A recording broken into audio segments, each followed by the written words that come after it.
Hey guys, Nick here. Just want to give you a very quick round out of FP1 of the British Grand Prix. So not a ton happening, a couple incidents, Grosjean being Grosjean, and Kimi has a power unit failure, which they're gonna fix for FP2, but that's a shame. As you can see, check out on my screen, I made you this video to kind of run through it really quick. The session was red flagged for a while. They had to run him back. But to quickly top it off, you've got Gasly, Bottas, Verstappen, Lewis, and then Sebastian in the top five. Gasly running on the softs, but to note he was 0.7 faster than Leclerc at the end of that session. So last year the fastest lap time was 1:27.4 in FP1, so he's running quicker than that. So a little bit is Pierre running well. We're not sure if if you look at it what the fuel levels are. We can't really see that. It started to rain a little bit, so about the wear in, we'll see. FP2 is going to be a really big test. Lewis is still on mediums throughout all of this. There were a couple themes of the day, which interestingly, with the track being repaved, you don't know how much of this is Lewis being Lewis, but talking about the bumps, there were a couple runoffs. You got Max running off, and this was right when it started raining, so a couple of the drivers were struggling with this.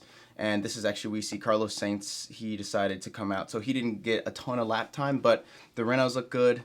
The Red Bull looked really good. It looked very sticky. It was, stuck on that track, so it looked really good. And so, like I said, I covered Grosjean's incident. Grosjean being Grosjean. It's something that I think is going to be on the highlights. Just really bad timing for Grosjean to do this, but he just clipped the front wing coming into the pit lane. So I'm not sure how it even happened, to be honest with you. So I watched the replay a few times. There's nothing really to see other than he clipped the pit wall, or the lane actually coming in, and then he had to drive out the wrong way and debris all over the track. So it was kind of a messy session, to be honest with you. A lot of traffic, a lot of people talking about the crosswinds, the bumps.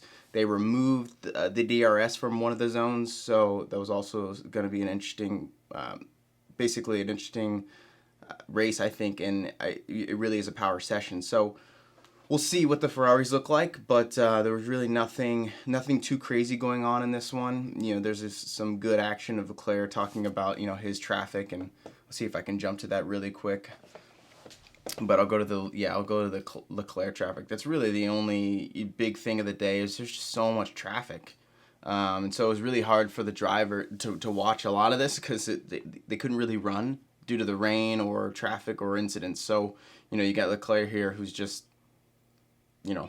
in third gear with one hand on the wheel, complaining, throwing his hand out the car. So it's just wild. But so again, to kind of cover it, you got Gasly, Bottas, Verstappen, Lewis, and then you got Vettel. So I don't know. I don't want to take away from the guy. He did look good. It looked good there at the end. I think it was fuel, honestly. I think it was a little bit of track evolution. It was the last 3 laps. Gasly running quick. So Max looks pretty good. Bottas looks good. I think Lewis looks really good. But really, it's just, a typical FP1 session. Nothing crazy, no big incidents. Kimi, big, it's a shame. He was looking decent, but I think he'll be fixed for FP2. And we'll just keep an eye out for FP2. But it's gonna be, I think it's gonna be an interesting one. And I think as long as the rain holds off, we should be in good shape. So we'll watch the weather, and we'll see you guys back here for FP2. Thanks, guys.